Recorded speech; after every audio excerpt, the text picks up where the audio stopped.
Man with a reputation for womanizing received a gift from his ex-girlfriend early in the morning. Bill never imagined that he would become a father on April Fool's Day. The arrival of his daughter completely changed Bill's life. He often found himself rushing home in a hurry while enjoying himself at the bar, as the nanny had quit again. Fortunately, Bill was a very responsible person and didn't abandon his daughter.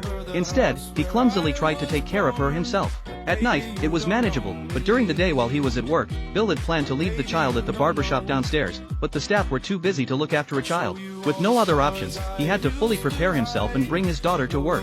Once he arrived at the company building, the question of how to sneak the child inside arose again. Fortunately, he ran into a colleague from the same office, and the two quickly agreed to sneak in with a large bag. Sure enough, the child was placed inside the luggage bag, but before they could settle in, Nick noticed the boss approaching, so the two worked together seamlessly. One went out to distract the boss, while the other quickly moved the child to a different location. Bill took the child to an empty storage room and took out toys from the bag to feed the child. Just then, the cleaner Lisa walked in. Lisa thought a male colleague was bullying a woman, so she grabbed him up and stepped in to stop the injustice. But when she saw the cute little child sitting there, her maternal instincts kicked in. Upon learning that the child had no mother, her maternal instincts overflowed. Watching Bill awkwardly feed the child, she voluntarily took on the task. However, the child treated her with equal indifference. Despite this, she did not give up, and through her persistent efforts, she successfully overcame this challenge. Before leaving, Bill asked Lisa to keep this a secret, as he still needed this job to support the child. The kind-hearted Lisa agreed. Upon returning to the office, Bill faced another challenge. The baby had soiled himself.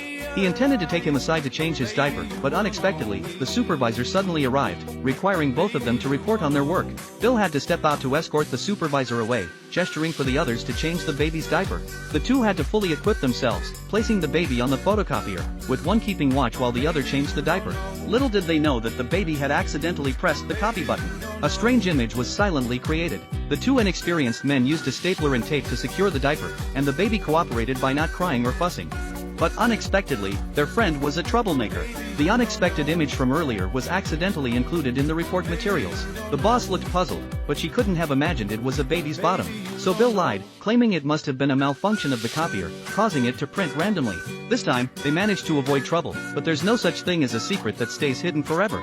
When the two returned after the meeting, the baby was gone. They assumed the baby must have crawled out, so they searched every possible and impossible place in the office, leaving no stone unturned. But there was no sign of the child. Suddenly, he thought of Lisa. He rushed to the pantry. Sure enough, Lisa was playing with the child enthusiastically. Bill was grateful for Lisa's help, but he never expected that when Lisa left, she happened to encounter the boss passing by the door. The boss clearly heard the baby's laughter inside and, driven by curiosity, wanted to go in and check, even though Lisa desperately tried to stop her.